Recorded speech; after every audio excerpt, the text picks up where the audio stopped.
A very good morning. Thank you so much for being a part of Good Morning Family as well as Family TV as a whole. My name is Carol Tumwine Nowamani, and I'm here for Issues at Hand. As usual, we do take a look at issues that are making headlines, current affairs, communally, socially. But today we are going economic. We want to understand where the country is just before the reading of the financial year budget 2023-2024 tomorrow by the Honorable Minister of Finance, Honorable Matia Kasaija, on behalf of President Museveni, who is home for a sick leave. Now today we host Mr. Wilson Twamuhabwa, a senior economist, economic advisor, former employee, Ministry of Finance, as well as a consultant. You are welcome, Honorable. Thank you very much, Carol, and to all our viewers. This morning, I'm happy to be here to share with Ugandans on the steps we have taken as a country and what we need to do that maybe can take us to another level. Thank you very much. Okay, for God and my country, this country is supposed to be a God-fearing country. Therefore, there is the scripture that says, store your wealth in heaven so that moth does not destroy it. Do you think Ugandans are storing their wealth in heaven? Do you even think they have the wealth? Yeah, no. Ugandans and Uganda as a country, of course, is a wealthy nation. God blessed us with very many resources compared to all countries. I've been blessed also to have had an opportunity to traverse this in this world of God, the whole world. But I find Uganda the most blessed nation, and God has given us that chance, and we need to guard it jealously and keep it to make sure that the generations to come benefit on this. When I was still in the Ministry of Finance, the economic advisor to the Minister of Finance, we had chances of engaging with different countries, and we would see how nations are envying Uganda because they feel as a nation we are the most blessed in terms of resources. Okay. So it's our opportunity to make use of them, to multiply those resources. In economics, that's what we call the multiply effect, so that everyone benefits in terms of what we have. You see, the challenge would be if we don't make those resources work for others. You know, to me, I think that's where there is a very big problem. Then God has given us these resources. Can we make them work for all of us? And then we have an economy that works for every person, and then an inclusive, all-inclusive economy. Yes. That's where I think the resources would be a problem. But the resources are there, and we are blessed, and we thank God for that. Okay.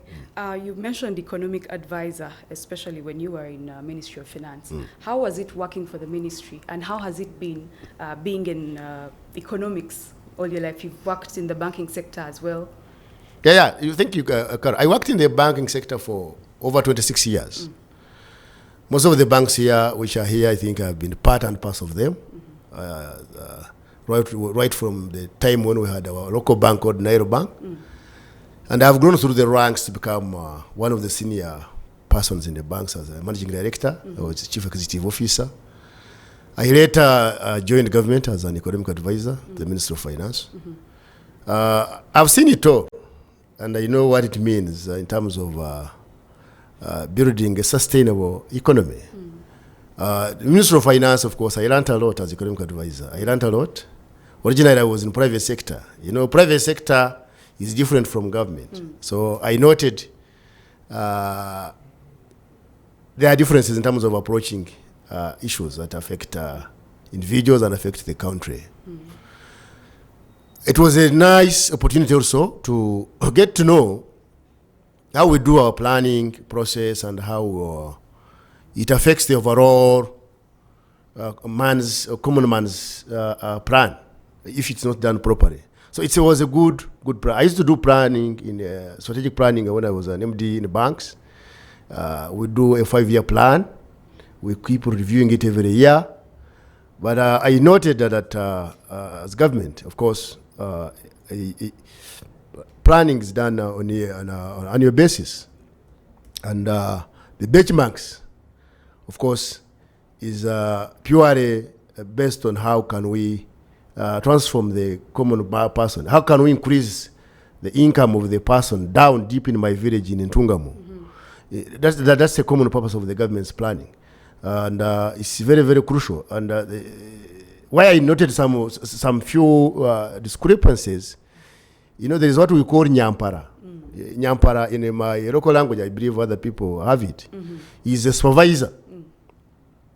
For us, formerly in the private sector, in the banking sector, would be monitoring our budget, monitor daily, weekly, monthly, and quarterly. And that is done by Nyampara. Also, in the government, of course, there's supposed to be Nyamparas. There are supposed to be very many Nyamparas. These are supervisors. I remember when we used to have people doing Burunjubwansi, that is people would be going out to work. They would be having people who would give them marked lines to come and see how you have done it, how, whether it is well done. And those people, they are supposed to be people who have the nation at heart. They are supposed to be having their country at heart. And that's why the work gets spoiled. I think the challenge now the government has to invest in seriously is how do they get the best Nyamparas, the supervisors. Because the programs are very fantastic, the programs are very good on paper, but when they get down, the implementation challenge is very, very, very big. The Nyamparas. There are people who are broken. They are seated. They are like I don't know which word I should use. They have reached their periods of where they don't think the future for another person. Every year the person asks for an extension of his contract. Every year, the person has, he's supposed to be at home with his grandchildren. Retired. But he's retired. But every time he's asked for 1 year, and he's broken. Some of those people, they are the Nyamparas. I'm talking about they are the Nyamparas. Sometimes they are the Nyamparas. They are supervisors. You find they don't have much interest in what is going on. Theirs is just to spoil, to get what to eat today, and then they go.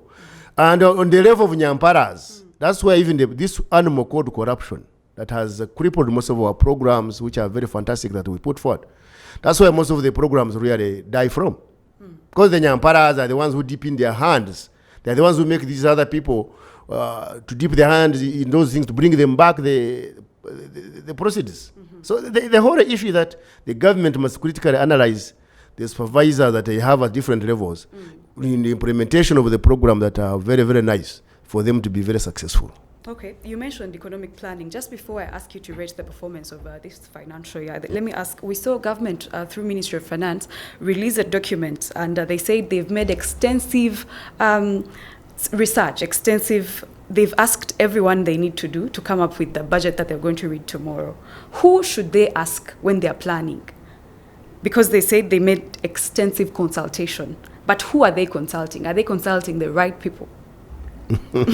That one is I don't know. I shouldn't answer that question on behalf of Ministry of Finance because no, you're I'm not.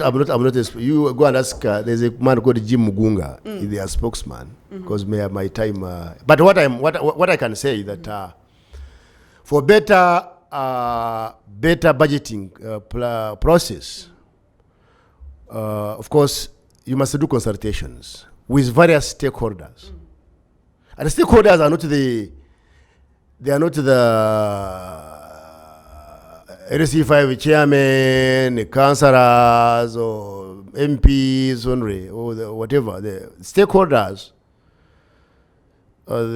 you have very many areas. So you must have your target. What are you targeting? And those should be your stakeholders. And among those, like Uganda, private sector plays a very big role. You must engage, you must have conferences, you must be able to spend some money to get the views of the people.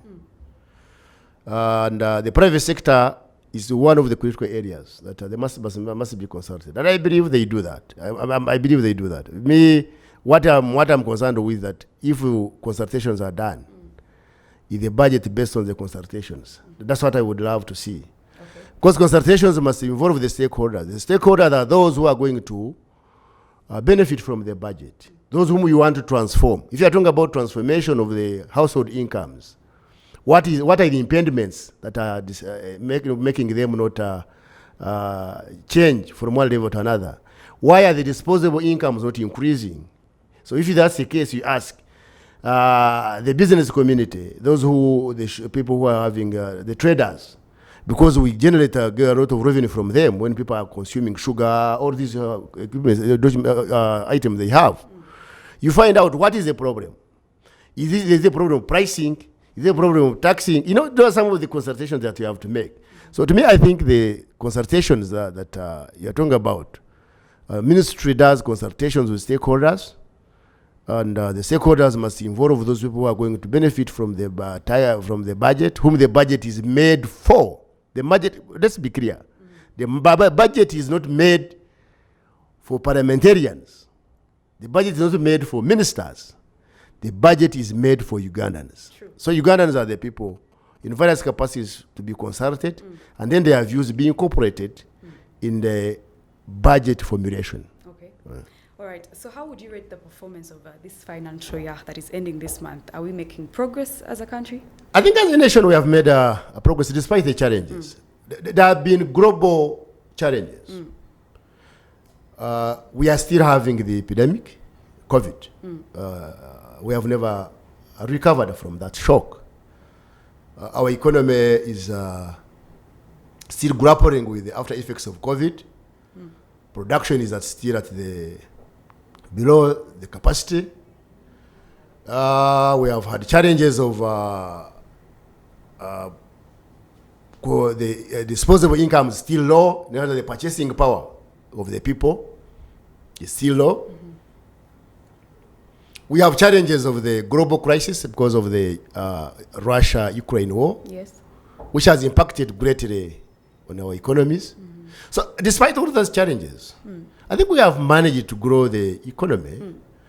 Well, people might say, no, it was a decimal growth, but to me, I think we have managed to grow the economy with some challenges which we still can handle.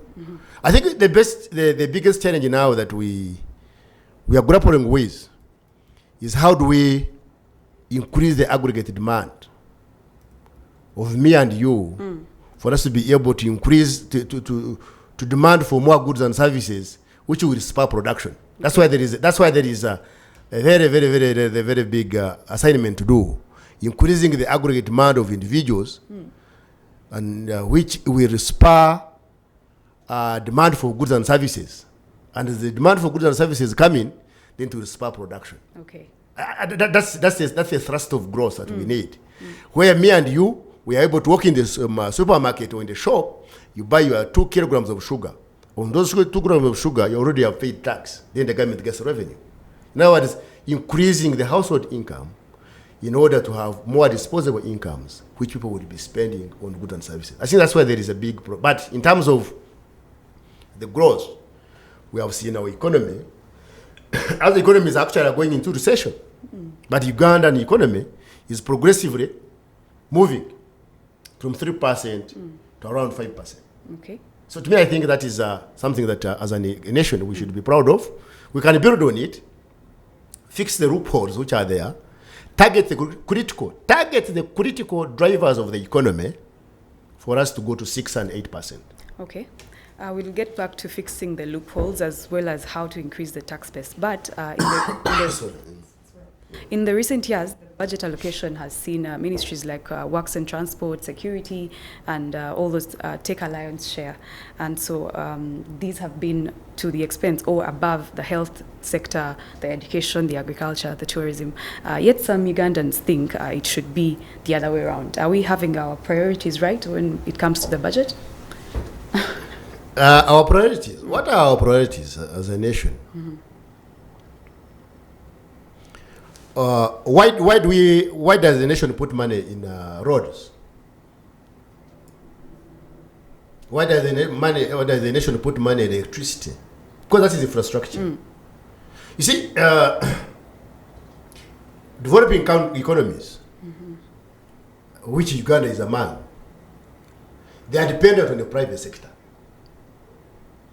And the private sector to operate must operate in a very conducive environment, which makes the doing of business much simpler and less expensive. So for you to do that, you must invest in infrastructure. So to me, I think investment in infrastructure is not by mistake. It's one way of making cost of doing business much cheaper, so that the private sector can thrive. Investment in infrastructure, we must segment it. We have the roads. Yes. And as a nation, I think we are proud. We have done the roads right from drinking all the countries that we are neighboring us. But I think we are doing badly on the roads linking the production centers and the main roads. Production, I mean what? Where there is agriculture, the processing in the rural areas. We need to focus on rural network, but also focus on the maintenance. Because doing roads and then tomorrow they are washed out, it's also not a healthy. Yes. So maintenance is very important. So I think infrastructure is crucial. We have constructed dams. We must evacuate that power and distribute it. You see, people are talking about power is expensive, but the moment we evacuate the entire power that we are producing in our dams and distribute it, the power automatically will come down. So investment and budgeting for power evacuation and distribution, I think to me is very important, because they are the ones that are going to enable industrialization. So that's part of the priority. To me, I think it's a very important priority. Another priority, of course, is industrialization. We want foreign exchange. Yes. We cannot keep on crying that our shilling against the dollar is deteriorating. We must generate more foreign exchange through exports. So we must invest in agro-processing. When I talk about industrialization, I want to be clear on this. We have to industrialize where we have the highest competitive advantage as a nation. And our highest competitive advantage is in agriculture. So we must focus on industrialization as a nation based on agro-processing, where we process the goods in agriculture and export them to generate foreign exchange for this country. Okay. And that's when our shilling will stabilize against the dollar. Okay. But also, if we want to generate more foreign exchange, we must invest in tourism. That's a priority. Tourism will bring us more foreign exchange, which will stabilize our shilling and grow our economy. The other area, which I think I wanted to rush through, is research and development. You cannot talk about industrialization, you cannot talk about infrastructure development without promoting research and development. It's an area that this nation has to look at seriously, because we are now in the oil and gas. When I talk about the energy, I'm talking about oil and gas as well. Yes. For creating employment and also revenue, for us. But why would we go there if we have not done research and development? We have to invest in human capital development to be able to compete. Our people to be able to compete on the market for these good jobs. For our people to be able to sit down and do planning properly. Yes. I have an example of a nation called South Korea. South Korea, they don't have resources in terms of minerals and what. But what is their biggest resource? They sat down and said our biggest resource must be human capital. So they invested in human capital development, and in the end, they found they have engineers, they are the ones doing the Samsung, doing all these things. So I think we have to invest in human capital development. And I think the other area is innovation. Innovation, technology is leaving us behind as a nation. And if we don't invest in innovation, we are not going to do industrialization.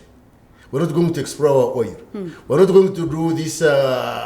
Tomorrow the transformer, the dams are going to collapse. So innovations are very, very, very important. To me, I think the priorities as we are talking. Then these other ones, as you mentioned, when we have enough revenue, there's no reason why you cannot invest in other sectors of the economy. But most importantly, the productive sectors must be looked at.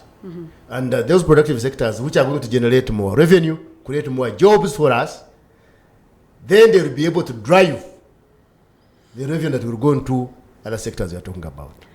But can we compare ourselves to South Korea since it's relying on human capital development and Uganda has minerals, we are seeing oil and gas. There was a story yesterday that we are supposed to start earning as a nation from oil and gas in 2025, and this will boost our economy in a way. Why should we compare ourselves to countries like South Korea? South Korea is, why I mentioned South Korea, I was bringing it as an example. That it does not necessarily mean for you to have, to develop, that you should have minerals. Brains of people is also a resource. True. So since we have Ugandans who are well endowed with resources in terms of brain, we can diversify as we invest in oil and gas, but we also invest in cattle. Yes, true. So we kill two birds with one stone. You find the cattle will be an expatriate, generating money, sending it through remittances, and we are earning it. Carol will be here as an engineer, helping us to explore oil. So we have a talent which must not put aside. Why I meant human capital development. We cannot do all these developments we're talking about. Right, starting with the budget. It's part and parcel. The challenges and supervision I'm talking about is purely human capital development. Very true. So to me, I think human capital development is critical to kickstart or to help the nation achieve its vision. Okay. Because how are you going to drive the development and the growth of the nation with the people who don't have the skills?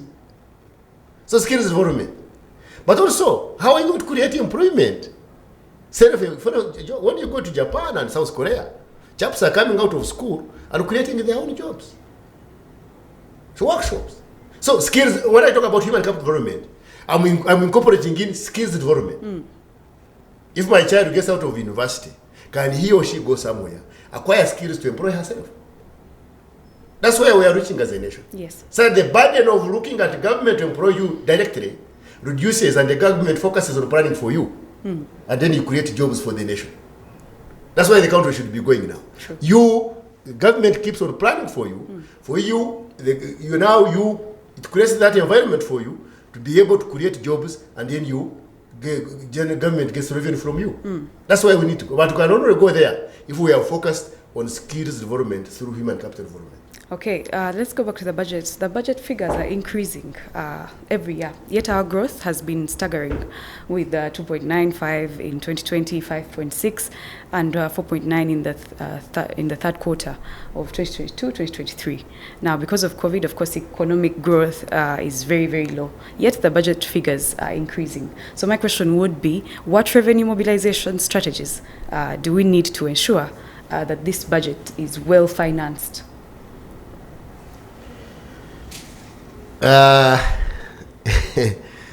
It's challenging because, as I said in the beginning, we still have some challenges in terms of the economic performance.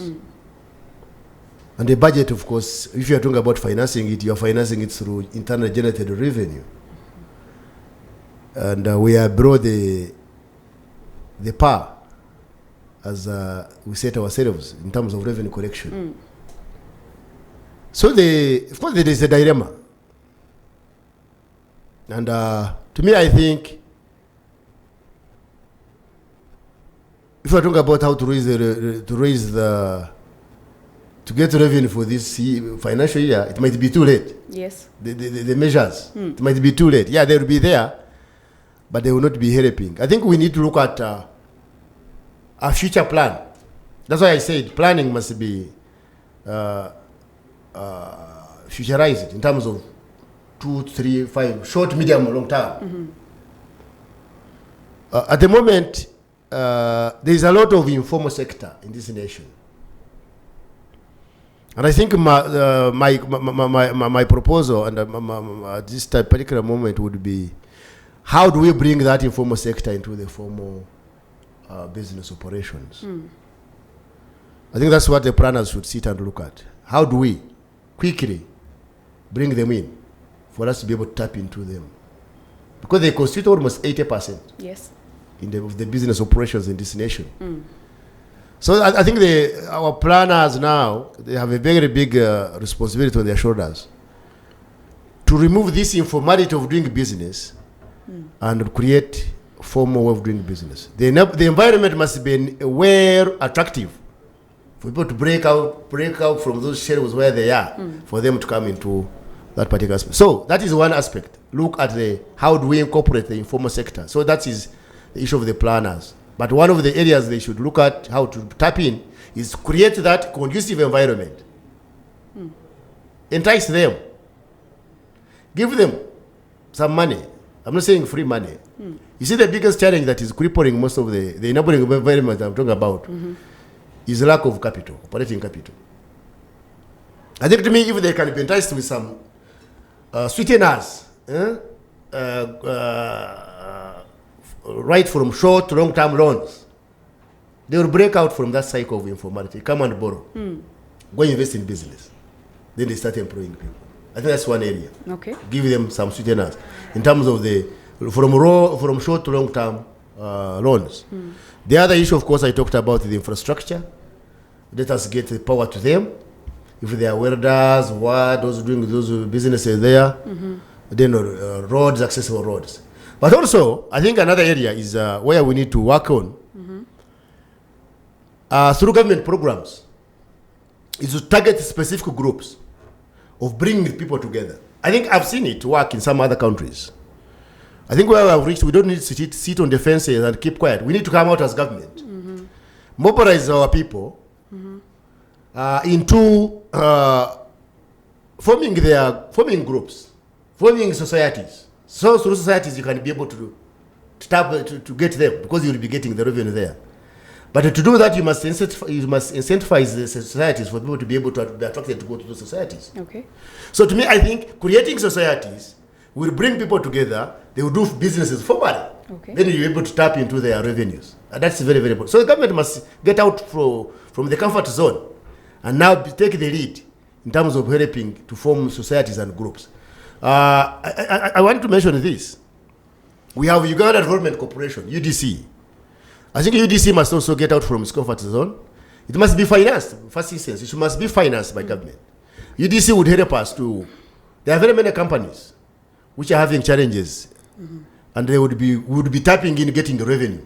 They would be creating employing more people. You know, when we employ more people, you get pay as you earn. Then the companies also, when they get their profits, they pay income tax. Yes. Yeah. So to me, I think UDC should help us to move down, get those companies which are struggling, invest in them for like a period of 10, 15 years. After they have stabilized and started making good money, get out, invest in another one. Suddenly, government gets involved in preparing its people to sustainability in terms of business operations. It's very, very important, because if you don't do that, people are starting business and they are collapsing. Some of these businesses are employing many people who are losing jobs and who are losing revenue. Okay. But if UDC has money, it puts in, gets out, sells their shares, go and invest another one. That's very important. Then the other organization, which I think the government must also engage with, and maybe where necessary carry whip, is the Uganda Development Bank. Okay. I think when I was still in banking, we used to have an approach on how we used to do things differently. You don't sit waiting for people to walk in. Do a plan and get out to help people to develop. That's very important. So when you are giving testimony, you say we have touched on so many lives. I think UDC must get, Uganda Development Corporation, must get out of its sheriffs, have contact offices across the country. Then they keep moving deep to see how they can develop this nation. By not wait, they should not wait for people to come to wait for walk-in customers. Let them walk and look for customers. How can we work with you to develop Uganda? How can we work with you to develop your area? Because UDC has government money. So that money, UDC must use it to develop this nation. But if you sit and wait for Wilson and Carol to come in, UDB, if you sit in to wait for me and for us, we get money, I will invest it here. But I will not, you might find the multiplier effect is not helping people on the ground. Okay. So the people, the masses, must be supported by forming groups and then supported financially. Lastly, what I can mention on that particular aspect is the issue that people have been grappling with. I think as a nation, we must also start consolidating our funds. For, when we spread them thin on the ground, the multiplier effect becomes less. We must start consolidating our funds and start creating, I would call, sovereign wealth funds. For example, we say for 2 years or 3 years, we're going to create an investment sovereign wealth fund in terms of investment. The next time we create infrastructure. But also we drive some companies like NSSF. I want to mention it here on television. Yes. We drive them, instead of investing in treasury bills and all those funny things, let them invest in in infrastructure bonds. So they can attract IFC and the World Bank to come and they issue a bond here on infrastructure. Then that's when you shall know that they are NSSF has graduated. But when NSSF starts competing with me on investing in treasury bonds in Bank of Uganda, that is putting itself low. I think it's not helping the economy to me in that category. Let them focus on bigger pictures. Infrastructure bond. It's very important for us. Instead of the nation going to borrow money for the roads, then the NSSF issues a bond. Then people attracts IFC. Then we see the roads done, and then they're paid. Okay. To me, I think that's where we should be heading as a nation. The Capital Markets Authority must take the lead to develop this market in terms of the financial sector. But also lead people with funds like NSSF must help us to be creative. Because one time I was chatting with the IFC. I said, why can't you come and open and create a body? They're going to say, but we need someone to partner with. And I was like, wow, this NSSF has money. So to me, I think, instead of government grappling with borrowing, because last year I was coming to your area for funding the budget. If all these are done, what I mentioned, the interventions, making the tax simple and easy in terms of tax policy, then to me, I think if the margin is very little after the revenue, then the balance you go for borrowing. That's why I'm heading to. In terms of financing our budget, if the revenues, you have tried to, as much as possible, to minimize and bring in money through the interventions, then the balance you can go and borrow. And where I have a problem also is where government is competing with the private sector to borrow from the local market. Yes.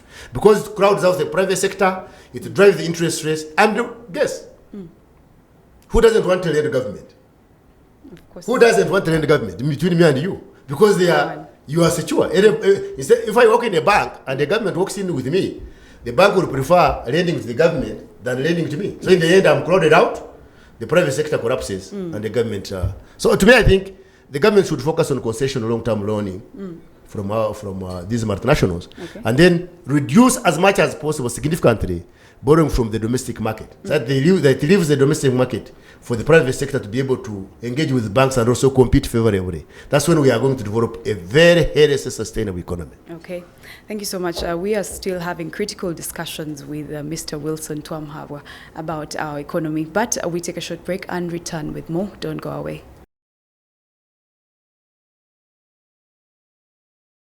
We're back with issues at hand. Remember that Protea Hotel by Marriott is your place to be in case you're looking for a luxurious way to spend your weekend, to spend your week. They have fully stocked rooms, a well-stocked kitchen, as well as a well-stocked health club. I'm talking swimming, gymming, and all those other beautiful things. Please find them on the Entebbe Highway, and that is Protea Hotel by Marriott. Continuing with the discussion about economics and, of course, where we stand as a country economically and what to expect in the financial year 2023-2024. And we have the budget reading, of course, tomorrow by the Honorable Matia Kasaija, Minister for Finance, on behalf of His Excellency, the President, Yoweri Kaguta Museveni. And I'm still in studio with Wilson Twamuhabwa, discussing these issues from an informed point of view as well as an experienced point of view, because he's been in the banking sector and in the economics world for more than 26 years. I'll start with how should we widen the tax base. We are seeing the same people, the 1 million Ugandans that are formally employed, paying all the taxes, paying pay as you earn. They're the ones who have the cars parked and they pay that money. They're the ones who can afford data. They're the ones who, basically, it's the same group of people. So how can we widen the tax base? Thank you very much, Carol. And once again to all our viewers. I think widening the tax base is not going to be done in a fortnight or in a single day. It's a plan that we must put in place as a nation going forward. But I think when I was talking, I touched some of these things. Maybe I can summarize them like this. One, if we grow our economy to the levels of the percentages we want, and we start producing for export, we'll be getting a lot of taxes, revenue. That's one area. I think we need to, the big problem we have been having is that we have been producing for consumption. Very few produce for sales. And if you sell, you get money, you go to the shop, you buy sugar, you are paying tax on it. Yes. If you save, you save, you buy fuel, there is a tax on it. So I think widening the tax base is one, we must create growth that is going to put a lot of money in people's pockets. That's one particular area. So that people have enough, they can eat and save, disposable incomes. The other aspect I think we need to look at, I talked about it briefly with the informalities in terms of the informal sector. And I'm happy that government is coming up with very many interventions. The MIOGA, the PDM plans. I think all these ones, if they are well implemented and businesses succeed, then gradually these people start operating formally, they have T numbers and the rest. Then we'll be able to tap into their salary. But also remember, if people think, what Ugandans must appreciate is that tax payment is not only by deducting from you, but also when you consume a good, when you consume a product, you are paying tax. So if people have enough money to spend, then they are paying taxes. I think to me, under PDM, under MIOGA, if our people can be able to save money and go and buy commodities, buy soap, buy sugar, buy paraffin, or pay yaka, buy electricity because it is buy the DSTV. Everything has what? Tax on it, a tax component. So to me, I think we need to make our people rich. So that when they are rich, then you will see money flowing because they will be buying goods. That is one aspect of increasing our tax base. Okay. How do we increase it? Is that people, if they have enough disposable incomes, they'll be able to spend and go to. They will even go for. I don't know when you last went to Nyonyi. They go to somewhere. They will start going out for. You go to Mountain of the Moon. So when you are going, you are spending, yes. And that is part of government getting revenue. Okay. So to me, I think creation of wealth. Through these government very nice programs that are coming on, if they are well implemented, it will help our Ugandans and will help Uganda as a nation. But also, in terms of the informality form of the sector, I think we need to organize our people, those who can be organized into societies. And those societies will be able to, we help them as a group. And through that, they will be able to succeed and will be able to get a very big pool where we can draw the resources By from. helping, you mean lending? Yeah. When you put them together, they get credit facilities. Two, some people have challenges of registration. They have, you have to the education. You have to educate the masses, educate them on what they're supposed to do. And so, if you educate them, then they will be able. They will form organizations with a mind that they are supposed to form it and it survives forever. So we have seen it happen. Then the other aspect, of course, our tax in terms of applicability, it must be easy and simple in terms of the policy for people to appreciate it and understand it. The burden, at times, there's evasion because people, they're trying to, the burden is too much. So to me, I think if people can understand it and appreciate it, then the people will be able to, these people are doing evasion and whatever will stop. But also, how do we increase our tax base? Our tax base? We have to also help businesses to survive. I mentioned it. Creating that enabling environment. In terms of infrastructure, electricity, roads, capital. It's very, very important for the businesses to survive.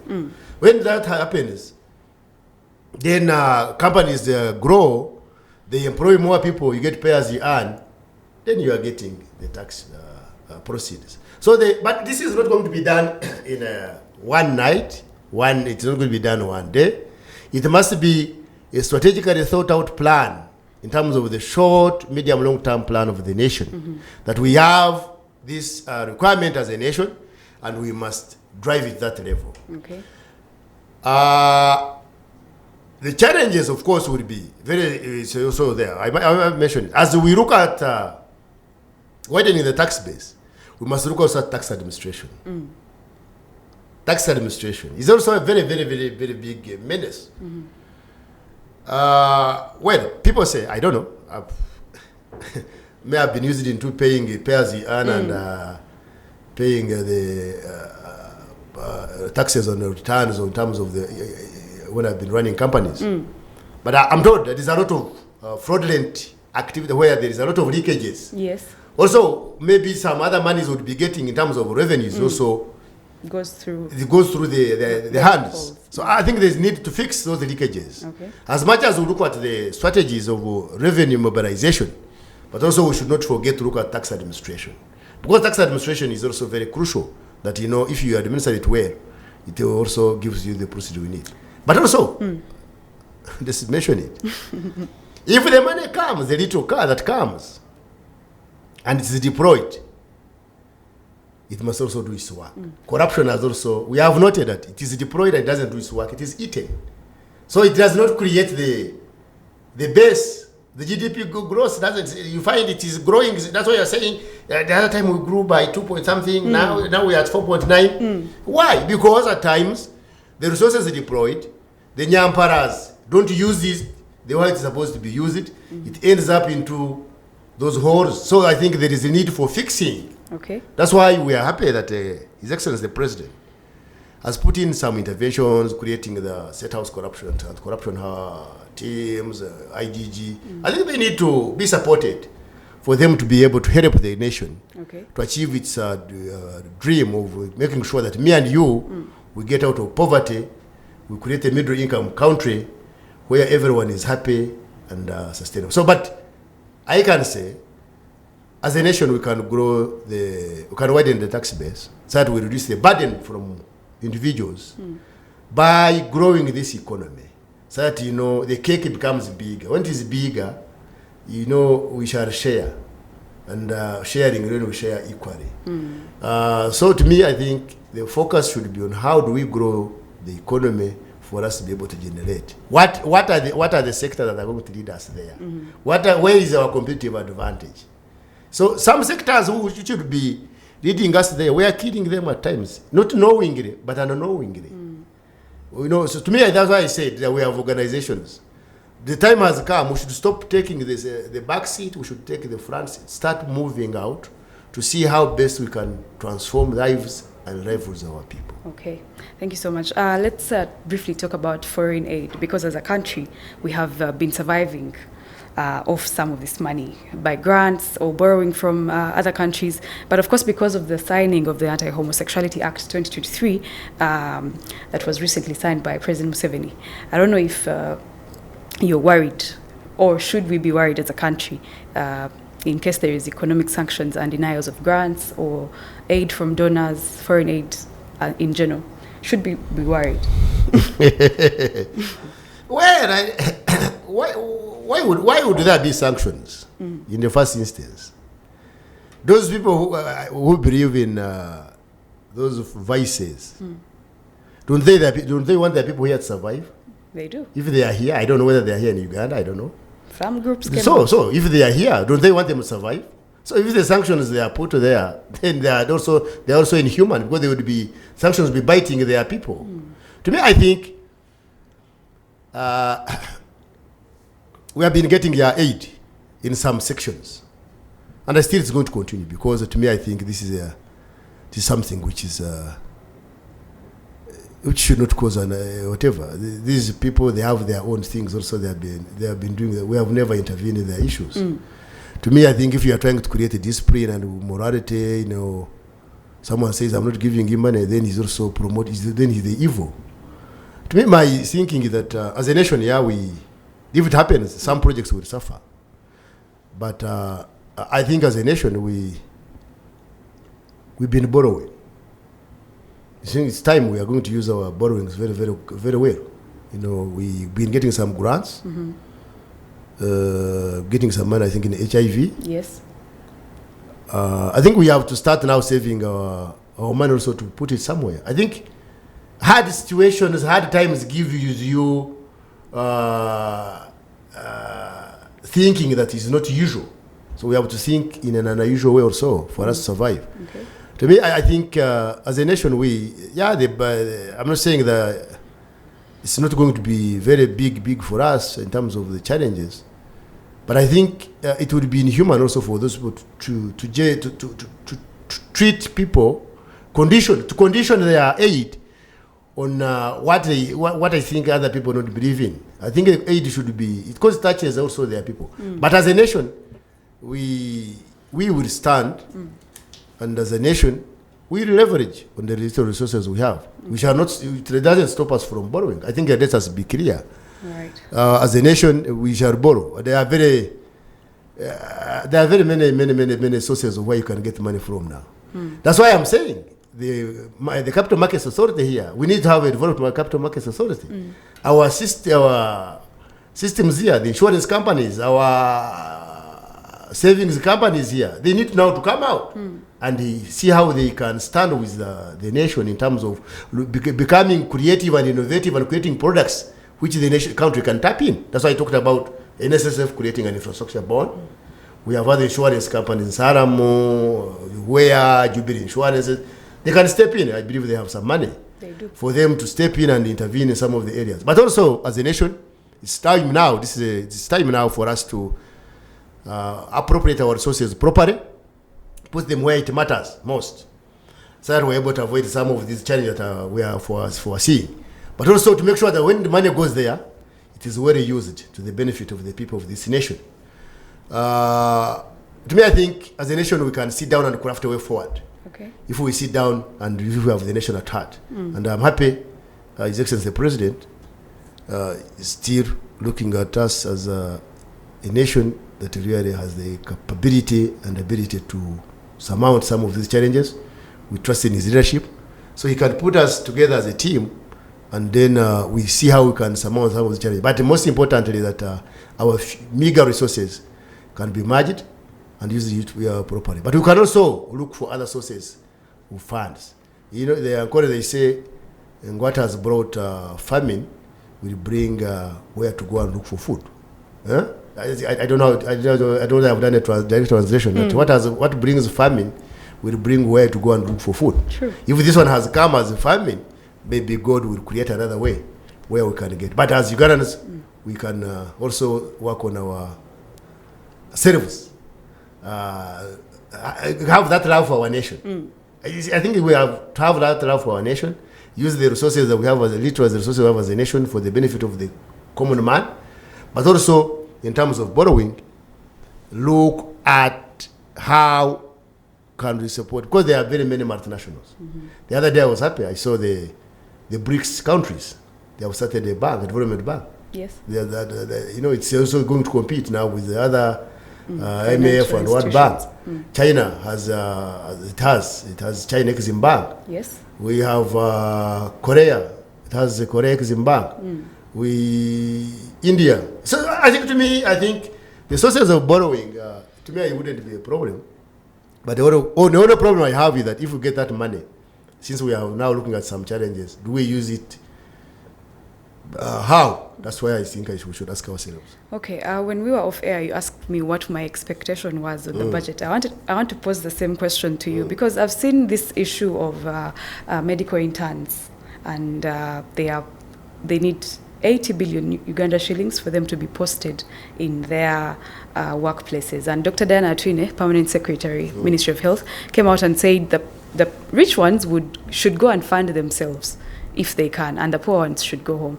What do you think of that, and what is your expectation of the budget tomorrow? No, my expectation of the budget tomorrow is that I believe in an inclusive economy. Inclusive economy, where we have reached now, I want us to see ourselves as a nation bridging the gap in terms of what we call income inequality. I want to see programs of government that are working towards bridging the income inequality, bringing economy working for all of us. I want to see them surviving. Okay. I want to see money going there and being implemented to the dot. That's my desire. I want to see our economy creating an environment that is going to enable me and you, Diana, to compete favorably with all the rest. Okay.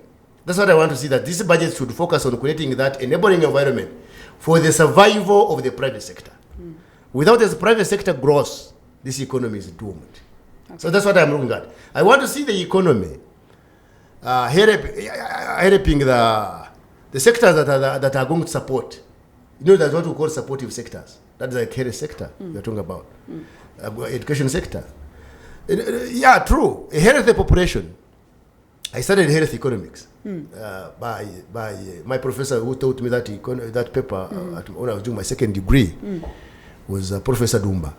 Health economics. A healthy population means a healthy economy. Yes. And you cannot have a healthy population without people supporting the health sector. So I think I trust the government in all its ways. They will look for the way how to support the people who need the support. And this other issue, which is now, it's 8 billion is not big money. To me, I think it's not big money. I know the government will work out its systems. We have strong systems, by the way. We have strong systems as government. Maybe at times the problems are implementation. So they work it out, but because they believe in healthy population, which brings a healthy economy. So my expectation is bridging the gap between the inequalities, income inequality, but also creating that economy that works for all of us. That's what I want to see. And I want to see the survival of the programs of the government, mostly the parish model, which is going to reach as many people, the Myoga, but also want to see the government bureaucrats getting out of their comfort zones, getting down to see what the money is doing. I think if I don't see it happening, I think it will be very, very, very poor. But I also believe that this year, despite the challenges, 2023-24, we should be able to grow back to 6% as a country, because the foundations have been laid. Now what is needing is to fix some few loopholes. We go back 6%, create jobs, we generate revenue, foreign exchange, create our tourism now. COVID has started now subsidizing. Tourism goes back to normal, and then the country we start swinging and feeling happy as Ugandans. Thank you so much. That was a very beautiful discussion, a contribution to how our economy can develop from Mr. Wilson Twamuhabwa, Senior Economist. My name is Nowamani. Thank you so much for being a part of Issues at Hand. Please watch out for the budget story. The report will be coming here at Family TV tomorrow. And of course, we shall see you on Friday for Issues at Hand. Don't miss tomorrow's beat with Daphne Karungi Kangave taking you through the word of life. Good morning. Have a blessed day.